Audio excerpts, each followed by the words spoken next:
அனைவருக்கும் வணக்கம். இன்றைக்கி நம்ம எதை பற்றி பார்க்க போகிறோம் அப்படின்னா, இந்த கோவில்கள் எல்லாம் இருக்கு இல்லையா, இந்த கோவில்கள் மனிதனை சீரமைத்திருக்கிறதா? இந்த கோவில்களில் இருக்கும் சட்டத்திட்டங்கள் மனிதனை ஒழுங்குமுறைப்படுத்தியிருக்கிறதா? ஒழுங்குமுறை மனிதனை ஒழுங்குபடுத்துவதற்கான சட்டத்திட்டங்களை இந்த ஆகம விதிகளிலோ இல்லை இந்த கடவுள் வழிபாட்டு இந்த உருவ வழிபாட்டிலையோ மக்களுக்கு புகுத்தப்படுகிறதா சரியான விஷயங்களை அப்படின்னு நம்ம பார்க்க போகிறோம். அதுக்கு அடுத்தாற்போல் இந்த யோகம் என்ன பண்ணியிருக்கு? இந்த யோகம் மனிதனை சீர்படுத்தியிருக்கிறதா? யோகத்தில் இருக்கும் சட்டத்திட்டங்கள் மனிதனை சீர்படுத்தியிருக்கிறதா? யோகம் இந்த மனிதருக்கு என்ன செய்திருக்கிறது? இந்த யோகம் என்றால் நாம் எதை உயர்த்தி பேசுவது? யோகத்தை உயர்த்தி பேசுவதா, இல்லை இந்த கோவில்களை உயர்த்தி பேசுவதா, இந்த கோவில்களில் இருக்கும் வழிபாட்டு முறையை உயர்த்தி பேசுவதா? எது சிறந்த முறையாக இந்த மனிதர்களுக்கு இருக்கிறது? சிறந்தவையாக இருக்கிறது இல்லாமல் போகிறது. அப்புறம் இந்த மனிதனுக்கு எது சிறந்ததாக இருக்கிறது? உள்ளதை உள்ளபடி பார்க்கும் பொழுது எது சரியானது? நம்ம யாரோ ஒருத்தவங்களை தூக்கி பிடிக்கணுன்றதுக்காக சில விஷயங்களை, பொய்யான விஷயங்களை உண்மையாகவும், உண்மையான விஷயங்களை பொய்யாகவும் பார்ப்பது என்பது தவறு. நாம் எதை பார்த்தோம் என்றாலும் உள்ளதை உள்ளபடி பார்க்க வேண்டும். உண்மையை உண்மையாக பார்க்க வேண்டும், பொய்யை பொய்யாக பார்க்க வேண்டும். அந்த வழிபாட்டு முறை என்னை மேம்படுத்தி இருக்கிறதா இல்லையா என்று நான் ஒப்புக்கொள்ளணும். இந்த யோகம் என்னை மேம்படுத்தி இருக்கிறதா மேம்படுத்தவில்லையா என்பதை நாம் ஒப்புக்கொள்ளணும். எது நிதர்சனமான உண்மை அப்படிங்கிறத நம்ம ஒப்புக்கொண்டு தான் ஆகணும். அப்படி இல்லாமல் இருப்பது என்பது தவறு. இது அகங்காரத்தின் வழியாக நடந்து கொள்வதாகிடும். உண்மையான விஷயத்தை பொய்ன்னு பார்க்கறது அகங்காரத்தோடு நம்ம பார்க்குறதுக்கு சமம். இது அகங்காரத்தோடு பார்க்குறதுக்கு சமம் இல்லை, அகங்காரம்தான் அது. அப்படிங்கிறத நம்ம தெளிவாக புரிஞ்சுக்கணும். இப்போ கோயில்கள் இந்த மனிதனை சீர்படுத்தியிருக்கிறதா? இந்த மனிதனுக்கு சரியான விஷயங்களை சொல்லி கொடுத்திருக்கிறதா? இந்த மனிதனுக்கு இந்த வழிபாட்டு முறையை முழுமையாக இந்த கோயில்கள் கொடுக்கப்பட்டிருக்கிறதா அப்படின்னு நாம் பார்க்கும்பொழுது அதில் சில ஆய்வுகள், சில நுட்பங்களை நாம் பார்க்க வேண்டியிருக்கு. இப்போ நம்ம கோயிலுக்கு போகிறோம். கோயிலுக்கு போன உடனே அங்கே முக்கியமாக ஆளுமை செலுத்துபவர்கள் யார் அப்படின்னா, அந்த கோயிலில் இருக்கும் பூசாரிகள், அர்ச்சகர்கள், பிராமணர்கள். அந்த கோயிலை யார் அங்கே பூஜை பண்ணுறாங்களோ அவர்கள்தான் எல்லா விஷயத்தையும் நிர்ணயிப்பார்கள். இப்போ உங்களுடைய அந்த வழிபாட்டு முறையை நீங்கள் தான் நிர்ணயிக்கணும். அப்படி தானே? நீங்கள் நிர்ணயித்தா தானே அது ஒரு தனி சுதந்திரம். அவர் நிர்ணயித்தா அவருக்கு சுதந்திரம், உங்களுக்கு அது சுதந்திரம் அல்ல. உங்களை அவர் மூலமாக கட்டுப்படுத்துவது அது சரியாக இருக்குமா அப்படின்னா உங்களுக்கு சர்வ சுதந்திரம் இல்லைல்ல. மனிதன் எப்பொழுதுமே சுதந்திரமாக இருப்பதற்காகவே முயற்சிப்பான். ஒரு ஒரு ஒரு வாசகம் ஒன்று இருக்குது, ஒரு பாடல் கூட இருக்குது. சொர்க்கமே இருந்தாலும் சுதந்திரமாக இருந்தால் தான் அது சொர்க்கம். சுதந்திரம் இல்லைன்னா அந்த சொர்க்கம் கூட நரகமாக தான் இருக்கும். அப்போ ஒவ்வொரு தனி மனிதனுக்கும் தனி மனிதனோட சுதந்திரத்தையும் சரியாக இங்கே கட்டமைத்து வைத்திருப்பது எது அப்படின்னு பார்த்தீங்கன்னா, யோகமா இல்லை கோயிலா அப்படின்னு பார்த்தீங்கன்னா, இந்த கோயிலில் அது மாதிரி ஒரு கட்டமைப்பு இருக்கா அப்படின்னா இல்லை. நீங்கள் கோவிலுக்கு விடியற்காலையில் ஒரு 4 மணிக்கு போகணும்னு ஆசைப்படுறீங்க, இல்லை உங்களுக்கு அதே மாதிரி ஒரு டைம் வந்து கிடைக்கல, 4 மணிக்கு நான் வந்து தரிசிக்கணும்னு நினைக்கிறீங்க, முடியுமா? முடியாது. இந்த பூசாரி 5 மணிக்கு வந்து கதவை திறந்து அதுக்கப்புறம் திரையை போட்டு மூடிடுவார். அதுக்கப்புறம் அலங்காரம்லாம் பண்ணி அதுக்கப்புறமா தான் நீங்கள் தரிசிக்கணும். உங்களுடைய நேரத்தையும் உங்களுடைய வழிபாட்டு முறையையும் யார் நிர்ணயிப்பா? அவர் தான் நிர்ணயிப்பார், நீங்கள் நிர்ணயிக்க மாட்டீங்க. உங்களோட நேரத்தையும் உங்களுடைய வழிபாட்டு முறையும் நீங்கள் தான் நிர்ணயிக்க வேண்டும். ஆனால் கோவில்களை பொறுத்தவரையும் நீங்கள் நிர்ணயிக்கிறீங்களா? சொல்லுங்கள். நிர்ணயிக்கலை. எவ்வளோ நேரம் அங்கே நிற்கணும் நீங்கள் வெளியில் அவன் அலங்காரம் பண்ணுற வரைக்கும் அப்படின்னால் அவன் தான் முடிவு பண்ணுவான். இந்த கோயில் அர்ச்சகர் தான் முடிவு பண்ணுவான் உங்களை எவ்வளோ நேரம் நிற்க வைக்கணும். நீங்கள் எவ்வளோ பெரிய கலெக்டராக இருந்தாலும் சரி, எவ்வளோ பெரிய நீதிபதியாக இருந்தாலும், பிரதமராக இருந்தாலும், யாராக இருந்தாலும் உங்களை நிற்க வைக்கக்கூடிய தகுதி யாருக்கு இருக்கிறது என்றால் அந்த அர்ச்சகருக்கு இருக்கிறது. ஒரு சாதாரண மனிதனாக இருந்தாலும் யாராக இருந்தாலும் அதை அவன் நிர்ணயிக்கிறான். நாம் அவனுக்கு கட்டுப்பட்டு இருக்கிறோம்.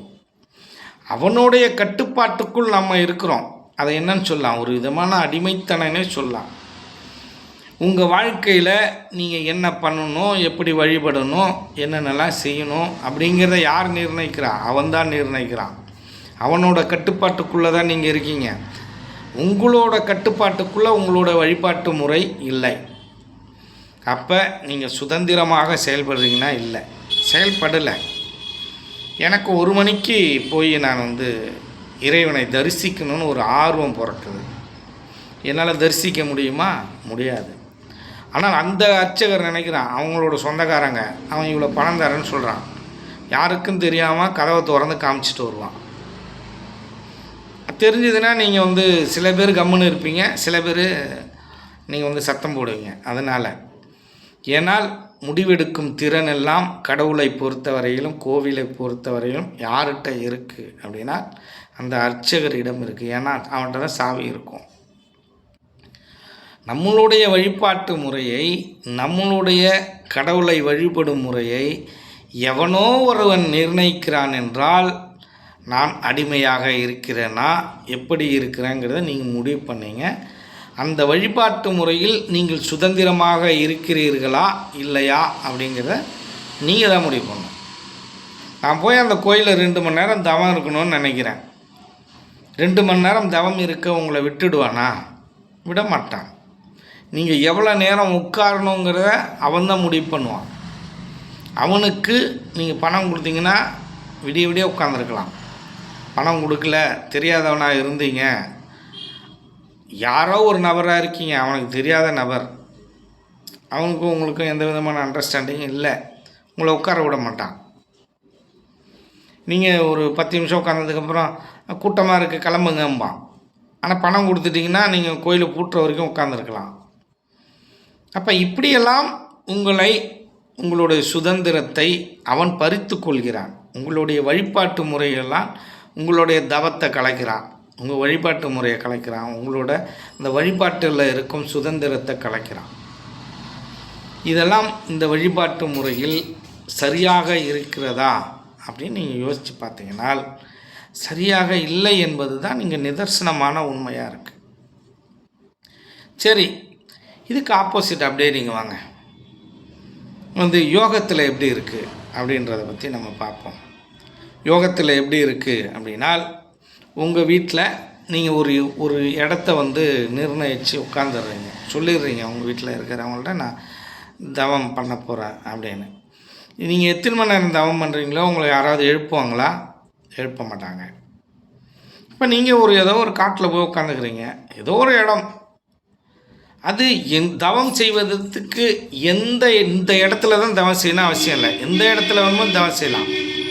ஆனால் வழிபடுவதற்கு எங்கே போகணுன்னா நீங்கள் கோயிலை தேடி தான் போகணும்.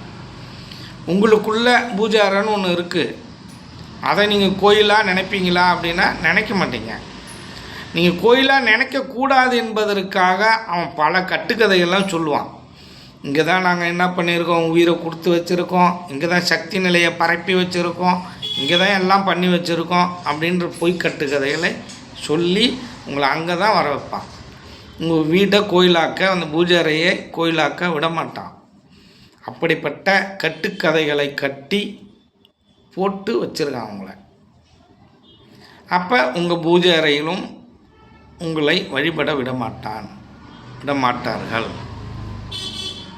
அப்போ நீங்கள் உங்களோட வழிபாட்டு முறை அங்கே தேடி தான் இருக்கும். அவன் தான் நிர்ணயிக்கிறான் எல்லாத்தையும். ஆனால் இந்த யோகத்தில் உங்கள் பூஜை அறையில் உட்காந்து நீங்கள் தியானிக்கிறீங்க. உங்களை யாராவது கேட்க போகிறாங்களா? யாரும் கேட்க மாட்டாங்க. நைட்டு 1 மணிக்கு உட்காந்து நீங்கள் வந்து ஜெபிக்கணும்னு நினைக்கிறீங்க. உங்கள் வீட்டில் நீங்கள் ஜெபிக்கலாம் தானே? இல்லை ரோட்டில் எங்கேயோ ஒரு இடத்துல உட்காந்து ஜெபிக்கலாம் தானே? உங்கள் யோகா வந்து கேட்க போதா? ஏன் இத்தனை மணிக்கு ஜெபிக்கிற அப்படின்னு? அதெல்லாம் கேட்காது. நீங்கள் எத்தனை மணிக்கு ஜெபித்தாலும் அந்த இறைவன் உங்களை ஏற்றுக்கொள்வதற்கு தயாராக இருக்கிறார். யோகமும் தயாராக இருக்கிறது. மற்றவர்கள் உங்களை தொந்தரவு பண்ணாதான் உண்டு. மற்றவர்கள் தொந்தரவு பண்ணாத இடத்தில் நீங்கள் உட்கார்ந்து விட்டீர்களே ஆனால், விடியற் காலையில் 3 மணிக்கு உட்கார்ந்தாலும் நைட்டு 1 மணிக்கு உட்கார்ந்தாலும் உங்களுடைய சுதந்திரம், உங்களுடைய சர்வ சுதந்திரம் எங்கே இருக்குன்னா உங்களோட அந்த யோகத்தில் இருக்குது. உங்களை அங்கே யாரும் கட்டுப்படுத்தலை. யோகமும் கட்டுப்படுத்தலை, இறைவனும் கட்டுப்படுத்தலை. உங்களுடைய சுதந்திரம் அங்கு முழு சுதந்திரமாகவே செயல்படுகிறது. நீங்கள் தான் நிர்ணயிக்கிறீங்க எந்த இடத்துல உட்காரணுங்கிறத. இதுதான் யோகத்துடைய மகத்துவம். இதற்குன்னு பெரிய கட்டுப்பாடு இல்லை. யோகத்தில் இப்படி உட்காரணுன்ற கட்டுப்பாடு அவ்வளோதான். பெரிய கட்டுப்பாடெலாம் கிடையாது. குளிக்கணும்னு அவசியம் இல்லை, பல் விளக்கணும்னு அவசியம் இல்லை. உங்களுக்கு தேவையாக இருந்தால் குளிக்கலாம், பல் விளக்கலாம். தேவையில்லைனா அப்படியே உட்காந்துக்கலாம். பெரிய கட்டுப்பாடெல்லாம் கிடையாது. நீங்கள் போலித்தனமான கட்டுப்பாடும் கிடையாது. உண்மையான ஆன்மீகம் உங்களுக்குள் இருப்பதை உங்களால் உணர முடியும். எதில்? யோகத்தில். இறைவன் எங்கே இருந்தாலும் அவர் வந்து நீங்கள் சரியாக இருக்கிற பட்சத்தில் ஓடி தானே வருவார். நீங்கள் சரியாக இருந்தீர்களே ஆனால் எங்கே இருந்தாலும் அவர் வரப்போகிறாரு. நீங்கள் சுடுகாட்டில் தவம் பண்ணால் வருவார். நீங்கள் நடுக்காட்டில் தவம் பண்ணாலும் வருவார். எங்கே இருந்தாலும் வருவார். ஆனால் அந்த கோயில் நீங்கள் தவம் பண்ணோன்னா நீங்கள் அதை நோக்கி தான் போகணும். எங்கே வேணுமோ உட்கார முடியாது. அந்த வழிபாட்டு முறை உங்களை அடிமைப்படுத்தும் வழிபாட்டு முறை. இந்த யோக முறையில் வழிபாட்டு முறை, இந்த வழிபடும் முறை, இந்த இறைவனை தரிசிக்கும் நேரம், இதெல்லாம் சுதந்திரமானது என்பதை நாம் வந்து தெளிவாக புரிஞ்சுக்கணும். அப்போ இங்கே எது உங்களை சர்வ சுதந்திரமாக வச்சுருக்கு அப்படின்னா யோகம்தான் சர்வ சுதந்திரமாக வச்சுருக்கு. ஏன் இதெல்லாம் நீங்கள் சிந்திக்க மாட்டீங்க அப்படின்னு நமக்கு புரியல. இந்த உலகவாசிகள் ஏன் இதெல்லாம் சரியாக சிந்திப்பதில்லை என்று நமக்கு புரியலை. இப்போ யோகம்ங்கிறது தான் இங்கே வந்து இந்த மனிதனை அடிமைப்படுத்தாமல் வைத்திருக்கும் முறை என்பதை நாம் வந்து உணர வேண்டும். இப்போ ஒருவர் சொன்னார், என்ன சொன்னார் அப்படின்னா, இந்த யோகத்தில் ஒரு சில காலம் பயின்று இருக்கலாம், இல்லை சில வேதாந்த விஷயங்களை அவர் வந்து கற்று இருக்கலாம்,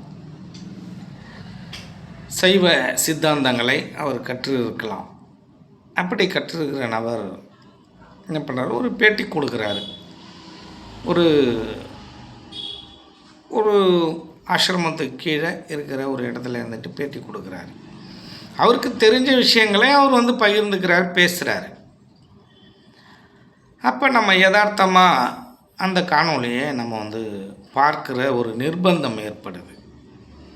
சரின்னு சொல்லிவிட்டு அந்த காணொலியை நம்ம பார்க்குறோம். அதில் அவர் என்ன சொல்கிறாரு அப்படின்னால், இந்த ஜீவன் இருக்கு இல்லையா, இந்த ஜீவனுக்கு உருவம் இருக்கா அப்படின்னா உருவம் இல்லை அப்படின்றார். இந்த ஜீவனுக்கு உருவம் இல்லை. அப்போ உருவம் இல்லைன்னா அவர் அருவமாக இருக்கணும் இல்லையா? அப்போ அருவமாக இருக்கா அந்த ஜீவன் அப்படின்னா அருவமும் இல்லை அப்படின்னு சொல்கிறார். அது உருவமும் இல்லை, அருவமும் இல்லைன்னு சொல்கிறார். அப்புறம் என்னவா இருக்கார் அப்படின்னு நமக்கு தெரியணும் இல்லையா? அப்போ நம்ம என்ன பண்ணணும், அவர்கிட்ட கேட்டோம், அவர்கிட்ட பதிவிட்டோம். என்ன அப்படின்னால், ஜீவன் உருவமில்லை என்பதை நாம் வந்து ஒப்புக்கொள்கிறோம். அப்போ அந்த ஜீவன் உருவமாக இல்லைன்னா அருவமாக இருக்கணும்ல. அப்போ அருவமாகவும் அவர் இல்லை.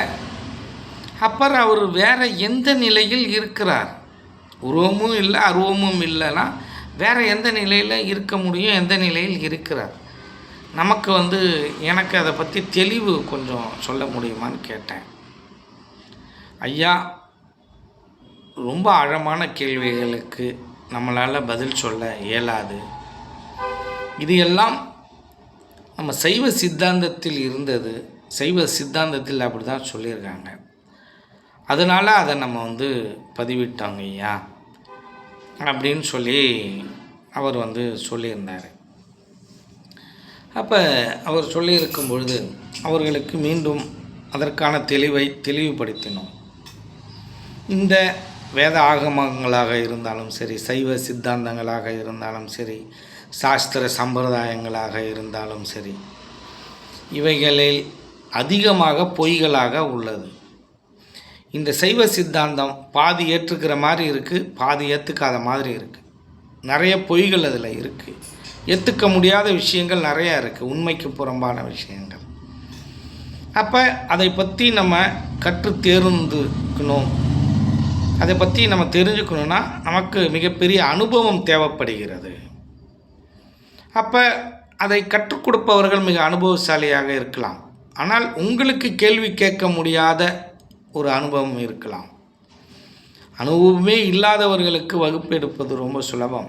அனுபவஸ்தர்களுக்கு வகுப்பு எடுப்பது கடினம். அவர்கள் கேள்வி கேட்கும் அந்த கேள்விகளுக்கு நாம் பதிலளித்து தான் ஆக வேண்டும். ஏனென்றால் அவர்களுக்கு நம்ம அவர்களுடைய அனுபவம் அதிகமாக இருக்கும். அப்போ அவங்களுக்கு நம்ம ஒரு விஷயத்தை சொல்லணும்னா அவர்களை விட நமக்கு அனுபவம் அதிகமாக இருக்கும். ஆனால் இந்த உலகத்தில் எல்லாத்தையும் கற்றுத் தேர்ந்தவர்கள் என்று யாரும் இல்லை. மற்றவர்களிடம் நல்ல விஷயங்கள், நல்ல கருத்துக்கள் இருந்தாலும் நாம் ஏற்றுக்கொள்கிறோம். அது நல்லவைகளாக இல்லை என்றால் அதை மறுக்கிறோம். இல்லை அதற்கு தெளிவு சொல்லிட்டாங்க அப்படின்னால் அதையும் நம்ம ஏற்றுக்கிறோம். எதுவாக இருந்தாலும் சரி. ஏனென்றால் எல்லாத்தையும் கற்றவர்கள் என்று இங்கே யாருமே இல்லை இல்லையா? நான் போயிட்டு எனக்கு தெரியாத ஒரு கொத்தனார் வேலையை என்னால் செய்ய முடியுமா? முடியாது. இந்த கட்டிட மேஸ்திரி தான் கட்டடம் கட்டுவார். எனக்கு கட்டடத்தை பற்றி ஒன்றும் தெரியாது. எல்லாம் தெரிந்தவர்கள் என்று இந்த உலகத்தில் யாருமே இல்லை அப்படிங்கிறத உண்மையாக இருக்குது. அப்போ அவர்கிட்ட நம்ம திரும்பவும் சொன்னோம். என்ன அப்படின்னால், இந்த வேத ஆகமங்கள், புராணங்கள் இப்படி தான் இருக்குது, உண்மைக்கு புறம்பாக இருக்குது. நீங்கள் ஏதாவது கேள்வி கேட்டால் அதற்கு பதில் சொல்ல முடியாத ஒரு சூழ்நிலைக்கு தான் தள்ளப்படுவீர்கள். ஆனால் இதற்கெல்லாம் தெளிவாக இருக்கும் ஒரு முறை என்று ஒரு முறை இருக்குது. அதுதான் சித்தர்களுடைய முறை. இதுதான் யோக மார்க்கம். அதனால தான் நம்ம இந்த சித்தர்கள் மார்க்கத்தையும் யோக மார்க்கத்தையும் இந்த உலகத்தில் உள்ள மக்களுக்கு நம்ம வலியுறுத்துகிறோம். இப்போ மற்றதுகள் சரியாக இருந்ததுன்னா அதை வலியுறுத்துவோம். எது சரியாக இருக்கோ அதை மக்களிடம் கொண்டு செல்வது தான் நம்மளுடைய தலையாய பணியாக இருக்கும். எல்லாத்தையும் நம்ம ஏற்றுக்கிறோம், எதையும் இங்கே ஏற்றுக்காமலாம் இல்லை. எது சரியோ, நம் அறிவுக்கு, நம் அனுபவத்திற்கு, உண்மைக்கு எது சரியாக இருக்கிறதோ அவைகள் அனைத்தையும் நாம் ஏற்றுக்கொள்ள தயாராக இருக்கிறோம். அவர்களிடம் மீண்டும் அந்த பதிவை போடும் பொழுது அவர் ஏற்றுக்கொண்டார். அப்போ இதில் என்ன அப்படின்னு கேட்டிங்கனால், இந்த ஜீவன் இருக்கு இல்லையா, இந்த ஜீவனுக்கு உருவம் இருக்கா அப்படின்னா ஜீவனுக்கு உருவம் கிடையாது. அப்போ இந்த ஜீவன் எப்பொழுது உருவம் பெறுகிறது அப்படி என்றால், ஒரு பிறவி எடுக்கும் பொழுது இது சூட்சும தேகமாக இருக்கிறது. இந்த சூட்சும தேகம் என்னவாக மாறுகிறது அப்படின்னா, பல காலங்களுக்கு பிறகு அது ஒரு உடலை தேர்வு செய்கிறது. அது சில ப்ராசஸ்க்கு அப்புறம், சில பரிணாமத்துக்கு அப்புறம் யாருடைய உடலிலேயோ ஒரு செல்களாக அது உயிரணுக்களாக செல்கிறது. அது உயிரணுக்களாக சென்று இந்த உயிரணுவாக அதுக்கு செல்லும் பொழுதே அது என்னவாகிறது அப்படின்னால் கருப்பையில் உயிரணுவாக போய் விழுந்து அது வந்து ஒரு உருவம் எடுக்குது. அது எந்த உயிரினமாக இருந்தாலும் சரி, அது மிருகங்களாக இருந்தாலும் சரி, ஓரறிவு தாவரங்களாக இருந்தாலும் சரி, பறவையாக இருந்தாலும் சரி, ஊர்வன பரப்பன எப்படி இருந்தாலும் சரி, அது வந்து அந்த உடலை அது அடையும் பொழுது அதற்கு உருவம் உண்டாகிறது.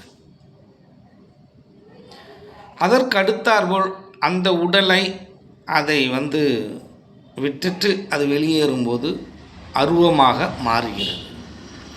இதுதான் ஜீவனுடைய நிலை. அப்படி இல்லாமல் இந்த ஜீவனுக்கு வேறு நிலை இருக்கிறதா அப்படின்னு கேட்டிங்கன்னா அங்கே வேறு நிலை இருப்பதற்கு வாய்ப்பில்லை. உடலாக எந்த ஒரு உடலிலும் அது புகும்போது அதுக்கு உருவம் இருக்கிறது. அந்த உடலில் இருக்கும் வரை அந்த உடல் எந்த உருவத்தில் இருக்கிறதோ அதுதான் அதனுடைய உருவமாக அங்கே வந்து இருக்கிறது. ஆனால் ரெண்டத்தையும் பிரித்து பார்க்கும் பொழுது பிரிச்சிட்டோம் அப்படின்னால் இந்த உடல் உருவமாகவும் அந்த உயிர் அருவமாகவும் இருக்கிறது. இப்போ இந்த ரெண்டுமே இல்லாத நிலையாக இந்த ஜீவன் இருக்க முடியுமா அப்படின்னு கேட்டிங்கனால் இந்த ரெண்டுமே இல்லாத நிலையாக இருக்கும் நிலையாக இறைவனை தான் நாம் சொல்லுவோம். ரெண்டத்திற்கும் அப்பாற்பட்ட நிலை அப்படின்னா முக்தி அடைந்த நிலை, அதை தான் நாம் வந்து சொல்ல முடியும். அப்போ இறைவனுக்கு இணையான நிலை அப்படிங்கிறது தான் நம்ம சொல்லுவோம். அது எப்படி அப்படின்னா இப்போ வள்ளலார் மாணிக்கவாசகர் எல்லாம் சொன்ன மாதிரி இந்த இறைநிலை எப்படி இருக்கிறது அப்படின்னால் அவர் இந்த இறைநிலை ஆணாக இருக்கிறாரா? இல்லை அப்படின்னு சொல்கிறாங்க. ஆனால் இல்லை அவர். அப்போ பெண்ணாக இருக்கிறாங்களா? இல்லை, அவர் பெண்ணாகவும் இல்லை. அப்போ ரெண்டுமே இல்லைன்னா அலியாக இருக்கிறாரா? அப்போ அலியாகவும் இல்லை அப்படின்னு சொல்கிறாங்க.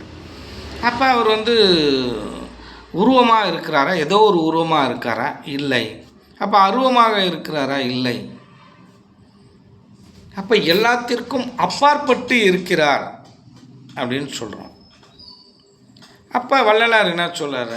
அந்த இறைநிலை என்பது நம்ம வந்து காண வேண்டும் என்றால், ஒரு உடலில் காண வேண்டும் என்றால், ஒரு உருவத்தில் காண வேண்டும் என்றால் அதை அருட்பெரும் ஜோதியாக நீங்கள் பெரிய ஜோதியாக காணலாம் அப்படின்னு சொல்கிறார்.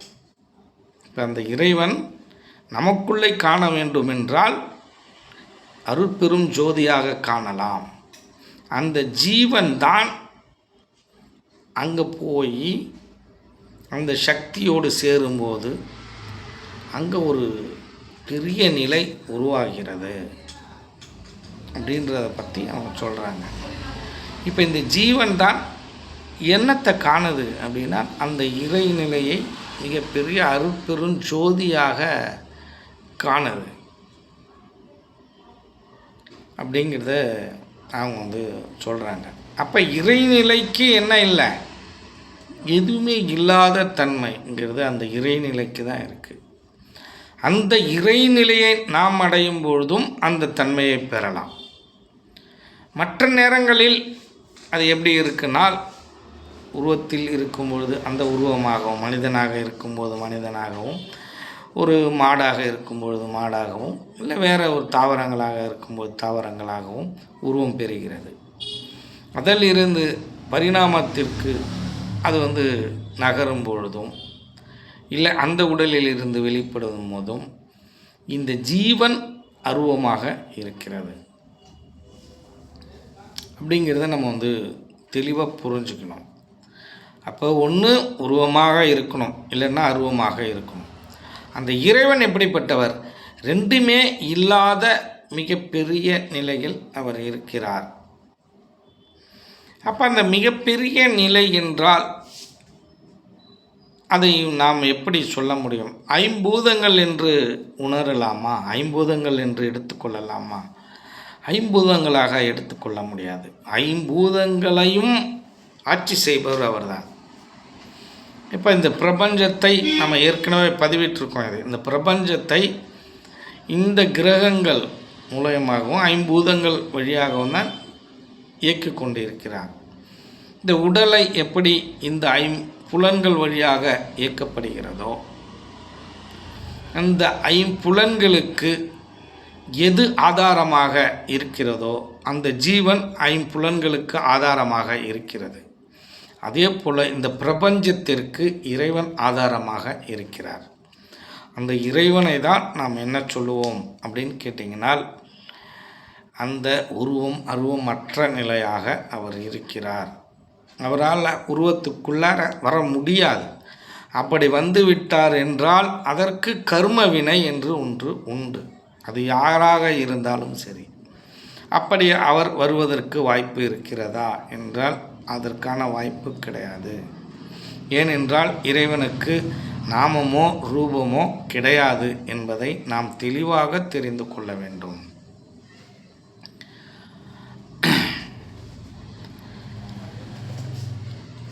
அப்படிங்கிறத நம்ம தெளிவாக புரிஞ்சுக்கணும். இப்போ இதற்கு அடுத்தாற் போல் ஒரு தன்மைக்கு நம்ம போவோம். அடுத்தாற் போல் நம்ம தயவு அப்படிங்கிறது இந்த மனிதனுக்குள்ளார எப்படி வருது? இந்த தயவுத்தன்மை அவனிடம் அடிப்படையாக இருக்கிறதா? இந்த தயவு என்றால் என்ன? இப்போ தயவு என்பதை நாம் எப்படி பார்ப்போம் என்றால், நம்மளுடைய சக உயிரினங்கள், நம் மனிதர்கள் அல்ல, சக உயிரினங்கள் எதுவாக இருந்தாலும் அது துன்பத்தில் இருக்கும் பொழுது அந்த துன்பத்தை நாம் அவர்களுக்கு விடுபடுற மாதிரி செய்வோம் இல்லையா? ஒரு செயல் பண்ணுவோம், அவர்களுக்கு உதவி செய்வோம் இல்லையா? அது யாராக இருந்தாலும், அது மிருகங்களாக இருந்தாலும் மனிதர்களாக இருந்தாலும் உதவி செய்வோம் இல்லையா? அந்த உதவியை தான். அப்போ எப்படி நம்ம உதவி செய்வோம் அப்படின்னால், பிற உயிரையும் தன்னுயிர் போல் பாவிப்பது. அந்த உயிரை நம்ம உயிராக பார்க்குறோம், இல்லை நம்ம ஒரு உயிரோட நம்ம உடம்பில் இருக்கிற ஒரு பாகமாக பார்க்குறோம். அப்படி பார்க்கும் பொழுது நமக்கேற்பட்ட அந்த துன்பம் தானே ஒரு காலத்தில் நமக்கேற்பட்ட துன்பம் அவர்களுக்கு ஏற்பட்டிருக்கிறது என்று நாம் சிந்திக்கும் பொழுது அவர்களிடம் நமக்கு தயவு ஏற்படுகிறது. அது எப்படி அப்படின்னா, ஒரு மனிதனுக்கு பசி எடுக்குது. எல்லோருக்கும் இயல்பு தானே. எவ்வளோ பெரிய கோடீஸ்வரர்களாக இருந்தாலும், எவ்வளோ பெரிய கீழ்நிலையில் இருக்கும் ஒரு ஏழைகளாக இருந்தாலும், பசி என்பது ஒரு பிச்சைக்காரர்களாக இருந்தாலும், மனநலம் பாதிக்கும் யார் எப்படி இருந்தாலும் அவர்களுக்கு பசிங்கிறது இயற்கை தானே. இந்த பசி என்பது இயற்கையினக்குள்ள இறைவன் ஒரு சில நேரங்களில் எவ்வளோ பெரிய கோடீஸ்வராக இருந்தாலும் ஒரு வேளை பட்னி அவர் போடணுன்னு நினச்சிட்டு இயற்கை முடிவு பண்ணிடுச்சுன்னா பட்னி போட்டுடுது. ஒரு இடத்துல உணவே கிடைக்காத ஒரு சூழ்நிலையை அமைச்சிருது. அந்த நேரத்தில் அவரால் சாப்பிட முடியல. அப்போ ஒரு 2-3 மணி நேரம் டைம் ஆகிடுச்சு. இப்போ என்ன ஆகுது? அந்த பசியை அவர் உணர்கிறார். இந்த பசி மிக கொடுமையானதாக இருக்கிறதே, இந்த பசியை நாம் பசிக்க யாரையும் விடக்கூடாது, நம் கண்ணுக்கு தெரிந்த வரையில். அப்படி என்று அவர் தன்னைத்தான் உணரும் பொழுது அவருக்குள் அந்த கருணை பிறக்கிறது. முற்பிறவியில் அவர்கள் பட்ட கஷ்டங்களை எல்லாம் முற்பிறவியிலேயோ அவர் சிறுவயதிலேயோ அவர் கஷ்டப்படும் பொழுது அந்த கஷ்டங்களை நினைக்கும் போது சிந்திக்கும் பொழுது அந்த தயவு என்பது மனிதனுக்குள் ஆழ்மனதிலிருந்து எழும்பப்படுகிறது. அந்த ஆழ்மனதில் பல பிறவிகளாக நாம் பட்டிருக்கும் கஷ்டங்கள் எல்லாமே அங்கே பதிவாக இருக்குது. அதை பற்றி நாம் சிந்திக்கும் பொழுதும் அதை பற்றி உணரும் போதும் ஒரு மனிதனுக்குள் தயவு என்பது தானாகவே வெளிவந்துவிடும். நம்மளும் அன்னைக்கு சாப்பிடாமல் இருக்கும்போது இந்த பசியை எப்படி பார்த்தோம்? இந்த உலகத்திலேயே இந்த பசிப்பிணி என்பது மிக கொடூரமானது. ஏன் இந்த பசியை பசிப்பிணின்னு சொன்னாங்க? யார் சொன்னாங்க இதை அப்படின்னா ஔவையார் சொன்னாங்க. ஏன் பிணி அப்படின்னு சொன்னாங்க அப்படின்னா அது ஒரு விதமான நோய். அந்த நோய் வந்தால் ஒரு மனிதனால் எப்படி தாங்க முடியாத, உடலால் ஒரு பிரச்சனை வந்துருச்சுன்னா எப்படி தாங்க முடியாதோ அதே போல் பசியாக இந்த உடல் படும் பாடையும் குடல் படும் பாடையும் தாங்க முடியாது, அந்த வலியால் தாங்க முடியாதோ அப்படிங்கிறதுனால அதை பிணியாக பார்த்தார் யார்? ஔவையார். அதனால தான் அவர் என்ன சொன்னார்? பசி பிணின்னு சொன்னார். பசிப்பிணி தீர்ப்பதே மாமருந்துன்னு சொன்னார். இந்த உணவை மாமருந்தாக பார்த்தார்கள். ஏனென்றால் அவர்கள் அந்த அளவிற்கு வறுமையிலும் இந்த பசிக்காகவும் இந்த உணவுக்காகவும் இந்த சித்தர்களும் மகான்களும் முனிவர்களும் கஷ்டப்பட்டிருக்காங்க. அவங்களோட தேவையே என்ன அப்படின்னு கேட்டிங்கன்னா உணவு தான் அதிகபட்ச தேவை. உணவும் குடிநீரும் தான் அவர்களுக்கு அத்தியாவசிய தேவை. மற்றதெல்லாம் அவங்களுக்கு தேவையில்லை. பாக்கி எது இருந்தாலும் அவங்க பார்த்துப்பாங்க. ஆகவே இந்த பசிப்பிணியை தீர்ப்பது மட்டும்தான் மிகப்பெரிய சிறந்த பணியாக, உலகத்தில் மிக சிறந்த பணியாக உலக சித்தர்கள், உலக மக்கள் எல்லோரும் பார்த்திருக்கிறார்கள். அப்போ இந்த பசிப்பிணியை யார் தீர்க்கிறாங்களோ அவர்களுக்கு மிகப்பெரிய நன்மை நடக்கும் என்பதில் எந்த விதமான மாற்று கருத்தும் இல்லை. நன்மை நடக்குதோ இல்லையோ அவர்களுடைய கர்மாக்கள் கரைக்கப்படும். அப்போ கர்மா கரைஞ்சால் அவங்களுக்கு அந்த கெடுதலேருந்து விமோசனம் உருவாகி நன்மை ஆட்டோமேட்டிக்காக நடக்கும். இப்போ ரொம்ப பாவம் சேர்த்துட்டாங்க அப்படின்னா நன்மை நடக்காது, கர்மங்கள் கரைக்கப்படும், அந்த கர்மா குறைஞ்சிடும். இப்போ அப்படி தான் பசிப்பிணி அப்படின்னு அவங்க பார்த்தாங்க. அதுலேயும் இந்த பசிப்பிணி என்பது சிறு வயதில் வரக்கூடாதான். இருக்கிறதுலே கொடுமை சிறு வயதில் நம் பசிக்காக தவிப்பது. அந்த நேரத்தில் குடல்லாம் ரொம்ப ஷாஃப்டாக இருக்கும். இந்த சிறு வயதாக இருக்கும்பொழுது அந்த குடல் அந்த சாப்பாட்டுக்கு வழி இல்லாத போது குடல் சார்ந்த பிரச்சனைகள் வருமா. இப்போ இளமையில் பசி கொடிதிலும் கொடிது அப்படின்னாங்க ஔவையார். அப்போ இந்த கருணை என்பதும் தயவு என்பதும் ஒரு மனிதனுக்குள்ளாரே தானாக தன் உயிரை போல் மற்ற உயிரை நாம் பார்க்கும்போது தானாக எழும்பக்கூடியது. அது ஏற்கனவே அவனிடம் உள்ளது. அவனிடம் இருந்தால்தான் அது வெளிப்படும். அவனிடம் அது இல்லை என்றால் வெளிப்படாது.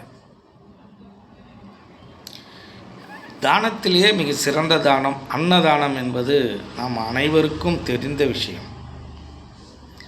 அதைவிட இன்னொரு தானம் ஒன்று சிறந்த தானம் இருக்கிறது. அது என்ன? இதை விட ஒரு சிறந்த தானம் என்ன தானம் அப்படின்னு நீங்கள் பார்த்தீர்களே ஆனால் இந்த கண் தானம், இந்த உடல் தானம், இந்த உடல் உறுப்புகளுடைய தானம். ஏனென்றால் பசி என்பது ஒரு குறிப்பிட்ட வயதிற்கு மேல் ஒரு வேளை உணவில்லை என்றால் மறுவேளை சாப்பிட்டு கொள்ளலாம். 2 வேளை கூட சாப்பிடாம 3வது வேளை சாப்பிடும் மனிதர்கள்லாம் இருக்காங்க. சில நேரங்களில் நான் சாப்பிடணும்னு நினச்சேன்னா எதாவது பிச்சு கூட சாப்பிட்டுக்கலாம், ஏதாவது ஒன்று பிச்சு சாப்பிட்டுக்கலாம், இல்லை யார்ட்டையாவது கேட்டு வாங்கியாவது சாப்பிட்டுக்கலாம். ஆனால் கண்ணே இல்லாத அந்த மனிதர் ஒரு கண்ணை அவருக்கு கொடுத்தோனால் அவருக்கு அளவிட முடியாத ஒரு ஆனந்தம் வரும் இல்லையா? இந்த கண்ணை வைத்துக்கொண்டு இந்த அன்னதானம் என்பது ஒரு வேளைக்கு மட்டுமே நம்ம போடுவோம், இல்லை 2 வேளைக்கு போடுவோம். ஆனால் இந்த கண்ணை வைத்துக்கொண்டு அவர் ஆயுள் முழுக்க வாழ்பவர். இந்த உடல் உறுப்புகளை கொண்டு அவர் ஆயுள் முழுக்க வாழக்கூடியவர். அந்த உறுப்பு தானம் இதைவிட ஒரு சிறந்த தானமாக இங்கு அமைகிறது. அந்த உடல் உறுப்பு தானம், கண் தானம் என்பது மிக மிக சிறந்தது. அப்படி ஒரு புத்துளியை, அங்கே பேரொளியை அந்த மனிதனுக்கு, கண்ணில்லாத மனிதனுக்கு கொடுக்கும்பொழுது, அவன் முதல்ல பார்க்கும் பொழுது அவனுடைய தன்மை எப்படி இருக்கும் அப்படிங்கிறத நம்மளால் அளவிடவே முடியாது. அப்படி மிகப்பெரிய துன்பத்தின் நீக்கமே மிகப்பெரிய தானமாக, உயர்ந்த தானமாக மனிதர்களாலும் மகான்களாலும் ஏற்றுக்கொள்ளப்படுகிறது. அன்னதானத்திற்கு அடுத்தது மிகப்பெரிய தானம் இதுதான். இதுதான் முதன்மையான தானம் என்றே சொல்லலாம். அப்போ இப்படிப்பட்ட தானமும் மிக ஒரு சிறந்த தானம் என்பதை நாம் தெரிந்து கொள்ளணும். அப்போ இப்படியெல்லாம் நாம் தயவாகவும் கருணையோடவும் வாழணும் அப்படின்னு வள்ளலார் உங்களை வலியுறுத்தியிருக்கார். வள்ளலாரோட கருணை என்பது வாடும் பயிரை கண்டபோதெல்லாம் வாடினேன் அப்படின்னு சொல்கிற அது மிகப்பெரிய கருணை அது. ஆனால் இன்றளவிலும் விவசாயிகள் வாடும் பயிரை கண்டபோதெல்லாம் வாடினேன் என்று தான் அவர்களும் கூறுகிறார்கள். ஆனால் அவர்களிடம் ஒரு தன்னலம் இருக்குது. அந்த பயிர் வளர்ந்தாதான் நான் அதை வியாபாரம் பண்ண முடியும் அப்படின்ற ஒரு சுயநலம் இருக்குது, அதில் தன்னலம். ஆனால் இவர் வாடும் பயிரை கண்டபோதெல்லாம் வாடினேன் என்பது அது உயர்திணை. அது உயிர் மேலே இருக்கும் கருணை. அது எந்த உயிராக இருந்தாலும், ஓரறிவாக இருந்தாலும் ஆறறிவாக இருந்தாலும் எல்லோத்திற்கும் தயவு கருணை என்பது ஒன்று தானே. எல்லாம் உயிர் தானே. அதுவும் பரிணாமத்தில் அடுத்த நிலைக்கு போக தானே போகுது. நீங்கள் எல்லா உயிருக்குமே தர்மம் செய்யலாம். மனிதனுக்கு தான் பண்ணணும்னு ஒரு அவசியமும் கிடையாது. எந்த உயிருக்கு நீங்கள் நல்லது செய்தாலும் அது உங்களை மேம்படுத்தும். அது உங்களுடைய கர்மாவை கரைக்கும். இல்லை என்னால் பணம் இல்லை, எதுவும் செய்ய முடியல, இல்லை அந்த அன்னதானம் போகிற இடத்துல உடல் உழைப்பை நீங்கள் போய் கொடுக்கலாம். இல்லை மனசால் கூட நினைக்கலாம், உங்கள்கிட்ட பணம் இல்லைன்னா அந்த மனமே உங்களை என்ன பண்ணும், உயர்நிலைக்கு கொண்டு போகும். மனம்தான் இருக்கணும். முதல்ல மனம்தான் நினைக்கும் இது செய்யலாமா வேணாமான்னு. அப்புறம் எண்ணங்கள் வழியாக ஒரு செயல்முறைப்படுத்தி அதை நடைமுறைப்படுத்தும். முதல்ல மனம்தான் அதில் முதல்ல செயல்பட்டுருக்கும். அதுக்கு அடுத்தது தான் இந்த உடல் செயல்படும். இப்போ மனதாலையும் நம்ம என்ன பண்ணலாம், நல்ல விஷயங்களை நம்ம நினச்சி நம்ம அதை செயல்படுத்தலாம். செயல்படுத்த முடியலைன்னா மனதளவிலாவது நம்ம நடக்கணும்னு நம்ம நினச்சிக்கலாம். அப்படிங்கிறது மிகப்பெரிய விஷயம் என வள்ளுவ நாயனாரும் இதை குறிப்பிட்டிருக்காரு.